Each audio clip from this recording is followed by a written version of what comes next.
maagang pwede siyang ibalik dito. Basta tan sigurado namin at na-appreciate ko yung sinabing ito ng NBI. Pagkatapos siyang i-process ng BI at nila ng NBI, ay iti-turn over siya sa atin dito sa Senado. Tulad ng naging proseso kay Sheila Guo. May possibility, ma'am, na may harap siya bukas sa hearing? Kapag nalaman namin na makakabalik siya in time, ihaharap namin siya. Kung naman hindi aabot sa oras yung pagpapabalik niya mula sa Indonesia papunta rito, magsischedule kami ng susunod na pinakamaagang hearing para sa wakas maiharap na siya sa ating muli at makasagot siya ng maayos at makatotohanan dapat.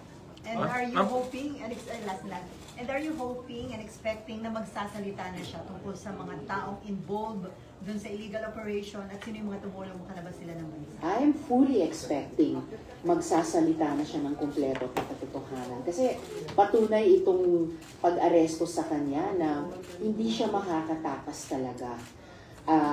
Tumakas man siya nung una, nahuli pa rin siya at ibabalik dito. Kumbaga, she has nowhere else to go.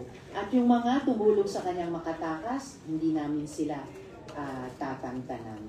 Ma'am, paano kung i-get niya yung kanyang rights, sabihin sa self-incrimination, hindi niya matandaan, yung mga ganong statement? Well established na yung right against self-incrimination ay pwede lamang gamitin sa bawat tanong na maitanong sa isang testigo kung hindi niya sasagutin yun. Pero hindi yan blanket na pagpapayag na umiwas siya sa pag-presenta ng sarili niya sa isang hearing at sa pagharap sa mga tanong namin ng Senador. Ma'am, kausap niyo na po ba yung BI at saka NBI, DFA regarding dun sa kay Alice Guo? Kasi yung kay Sheila Guo at saka yung kay Cassie Ong, less than one day, nandito na agad sila sa Pilipinas. That's true, kaya inaalam namin kung anong petsa at oras, anong oras pinakamaagang pwede siyang ibalik dito. Nagko-coordinate na rin ang Senate Office of the Sergeant at Arms sa NBI. Yun na nga, mismong si NBI Director Santiago ay nagsabing basta pagkatapos maiproseso nila ng BI si Alice Guo, ito turn over siya sa atin dito dahil Senado ang may standing warrant para kay Alice Guo. Ma'am, how important was the President's strong public statements regarding Alice Guo? Very important. Tulad ng pag-anunsyo niya ng total ban sa POGOs nung kanyang SONA at pagsimula ng winding down hanggang December 31 at paghahanap ng alternatibong trabaho at hanap buhay, yung just transition para sa mga kababayan nating nagtrabaho noon o nagtatrabaho pa sa mga POGO na iyan. Lahat nito ay mga piyesa ng isang puzzle na dahan-dahang binubuo natin. At I am happy to say na matimbang na bahagi doon ang trabahong ginagawa ng Senado sa pag-iimbestiga dito laban sa POGO. So mabuti at malalakas nga ang mga statement ni Presidente tungkol kay Alice Guo. At ngayon nakita natin sa pakikipagtulungan ng iba't ibang mga grupo ay naaresto si Alice Guo. Pagkatapos ma-confirm natin na naaresto siya independently, na-confirm din namin sa mga Indonesian contacts namin ang pagka-aresto sa kanya. Kaya terima kasih sa mga kaibigan natin sa Indonesia at maraming salamat sa lahat-lahat na nagtulungan upang siya ay madakip. Ma'am, nasabi ko ba ng Indonesian sources nyo kung paano nila na-trace at nahuli po si Mayor Guo?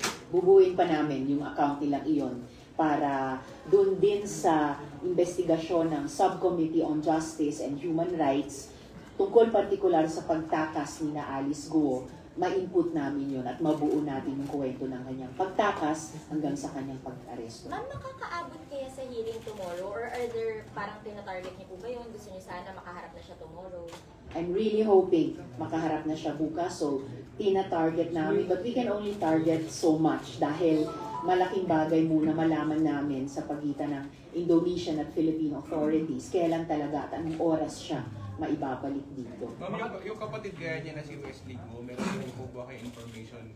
Iyan na lang ang missing in action pa. Pero buo yung confidence ko na patuloy din siyang pinaghahanap tulad ng patuloy na paghahanap kay Alice Guo pagkatapos maaresto sina Sheila Guo at Cassandra Leong na nagbunga na ngayon sa pag-aresto kay Alice Guo. Mapalikan mo lang yung process. Bali from NAIA, dadalhin siya sa BI, Yes. and then NBI, and then Yes. dito. Apo. Ma'am, after the hearing tomorrow, anong disposition ng Senate? Will she be detained here or ipapaubaya niya sa NBI? Kung makaharap na siya sa hearing bukas, yan ay hearing ng Justice and Human Rights Subcommittee. Ihaharap na namin siya doon kung nandito na siya sa Pilipinas.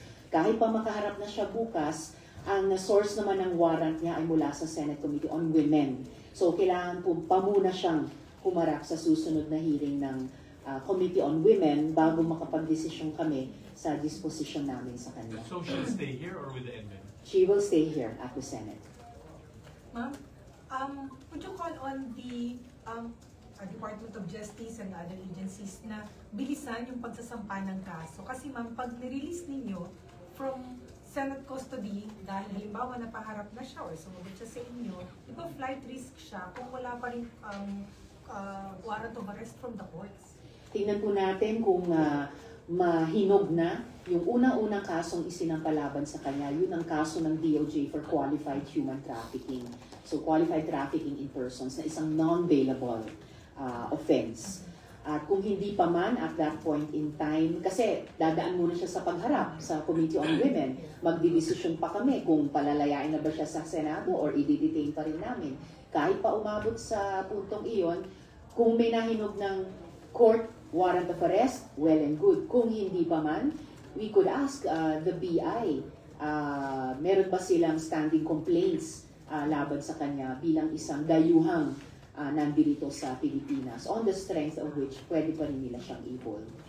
But definitely, hindi na natin pauulitin ng tumakas siya at may mga magkulang o worse, makipagsabuatan para patakasin siyang ulit.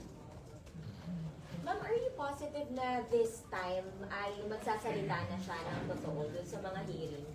Well, as I mentioned earlier, tingin ko malakas ang dating nitong pagka-aresto niya sa kanya dahil umalis siya sa Pilipinas ng ganun-ganun lang, nakapag parang lakbay sa iba't ibang bansa dito sa Asia at papunta sa kung saan, hindi pa natin alam. Pero hindi siguro magaan ang dating sa kanya na naaresto pa rin siya at ibabalik pa rin dito sa ating bansa kung saan nagpanggap siyang Pilipino, nagpanggap siyang Pilipinong mayor, lumabag siya sa iba't ibang batas ng Republika sa ilalim ng cover ng POGO. With the arrest of Alice Guo, better po ba na sumuko na iba pang may warrant of arrest? Definitely. Ipinakita nitong pag-aresto kay Alice Guo na tumakas ka man, pag pinaghahanap ka ng mga otoridad at may tulong pa ng mga otoridad ng ibang mga bansa, kahit dun ka pa tumakas, ay maibabalik ka rin dito sa bansang Pilipinas. That should make a strong impression sa iba pang subjects ng warrant of arrest na patuloy pa rin tumatakas o nagtatago. Now, in this development, so we do not see wrapping up of your hearing anytime soon. Well, plano na rin ng Senate Committee on Women na sana sa loob ng 2 o 3 hearing, mai-wrap up na po namin. Meron pa po kaming mga pending issues, pangunahin na nga yung pagharap at pagsagot ni Alice Guo, yung pagtatanong namin sa ilan pang mga personalidad na lumitaw ang kanilang mga pangalan konektado sa mga POGOs, yung hindi pa natapos na kwento ng Farmally at kung yung mga taong na-identify noon sa Farmally investigation na lumilitaw ngayon sa investigasyon namin laban sa POGO ay meron ding accountability doon. So, on track pa rin ang Senate Committee on Women, very big break para sa ating lahat yung pagka-aresto kay Alice Guo. Ma'am, si Alice Guo na ba yung pinakamataas o pinakamalaking personality behind the POGO operation sa Pilipinas? Maaaring hindi siya yung pinakamataas pa. Maaaring hindi pa siya yung kumbaga, malaking isda dito. At yun yung gustong tumbukin ng Committee on Women bilang bahagi ng pag-wrap up ng kabuuang 4 na taon ng investigasyon laban sa POGOs. Okay na ba tayo? Okay na po. Say, pastor lang. Ang operation ng PNP, parang 12 days na ba? Or marami nang naiinip eh. how is the Senate looking at this? Especially sa inyo nagsimula yung investigation sa kanya. Standing pa rin yung warrant of arrest issued ng Senate Committee on Women. So oras na mapasakamay siya sa mga otoridad, inaasahan ko, tulad ni Alice Guo dun sa isang investigasyon, humarap na si Apollo Quiboloy sa aming investigasyon dito sa Senado. At the same time, naninindigan ang Department of Justice among different executive agencies na valid pa rin yung operation ng pag-serve ng warrant of arrest laban kay Quiboloy. Mayroong temporary protection order ang Davao Court, pero particular dun sa magkaroon ng access yung mga KOJC members sa lugar, pati na yung mga estudyante doon sa Jose Maria College. Hindi po hinahadlangan nun yung patuloy na pag-serve ng arrest warrant kay Quiboloy. Kaya inuulit ko na lamang sa kanya, itigil na lahat ng mga dramang iyan, lumabas na sa lungganin nyo, humarap na kayo dito sa Senado at sa iba't ibang mga korte kung saan may nailabas na ng mga warrants para sa arrest mo. Ma'am, how do you see yung mga counter-propaganda ng kampo ni Quiboloy, like yung ginagawa to parang mining, gold excavation doon sa KOJC compound ng PNP? Well, sinasabi nila PNP ang gumagawa nun? Yes, o sila ang gumagawa nun? Sila, nagbuhukay daw kasi yung PNP, mga dalado parang gold detector and all, mga propaganda from their end. Siguro yung mapapaniwalaan lamang na detect ay yung sinasabing 8 heartbeats dun sa tunnel or sa bunker na usually makina na ginagamit para iligtas ang buhay ng mga victim survivors ng mga sakuna tulad ng lindol. Pero kung yun ang ginamit para i-detect at subukang tumbukin kung saan patuloy na tinatakasan ni Apollo Quiboloy ang warrant of arrest para sa kanya, iyon ang paniniwalaan ko. Dahil on the strength of their service of arrest warrant, wala namang ibang ipinapakitang takay ang PNP doon, bukod doon. Last question. What about yung condition being laid down by his lawyer? Sorry. Ma'am, yung condition ng lawyer, dapat pa may written declaration si Presidente na hindi siya ito turn over sa US if ever. Wala po siyang mag-impose ng mga kondisyon. Siya po ang may obligasyon, hindi lang sa gobyerno, pero sa taong bayan, na tulad ng sino mang mamamayan na covered, hindi ng isa, hindi ng dalawa, kundi 3 warrants of arrest, humarap na po siya. Kung ano po ang gagawin ng gobyerno, kung magkaroon man ng extradition treaty, ang sino mang ibang bansa, o kung mailagay siya sa list ng Interpol para maging subject ng search ng iba't ibang law enforcement agencies ng buong mundo, hindi na po siya ang may desisyon dyan. Gobyerno na po. Okay, last na po si Marlon. Ang COA has ordered DepEd to return yung mga misuse funds daw ng DepEd during the time of BP Sara Duterte. More than 12 billion. Will you raise this kapag nag-plenary na yung budget ng DepEd? Kapag pagdating sa plenary budget debates dito sa Senate, hindi pa sinunod ni dating DepEd Sec Sara ang utos ng Commission on Audit, of course, wide open para itanong yon. Itanong ko o nino mang kasama ko dito sa Senado. Dahil idinadaan ang bawat ahensya sa ganyang proseso. Pagsagot sa mga tanong o utos na ng COA bilang pagtimbang kung justified ba yung hinihingi nilang budget para sa susunod na taon. Sen, were you surprised na gano'ng kalaki yung nakita ng mga state auditors na apparently mali yung paggasta ng departamento?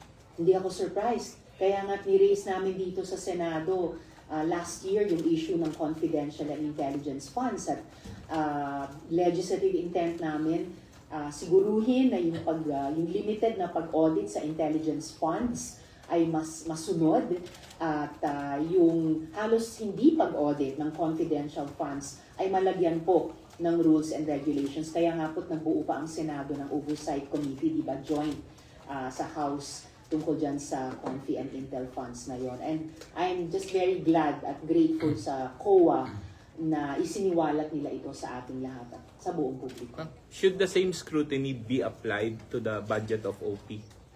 All agencies ay subject sa anumang pagtatanong mula sa Kongreso. Bilang sila executive, sila ang gagastos ng budget na iyan, pero kailangan muna sila dumaan sa scrutiny ng other branch and co-equal branch of government. Okay, thank you.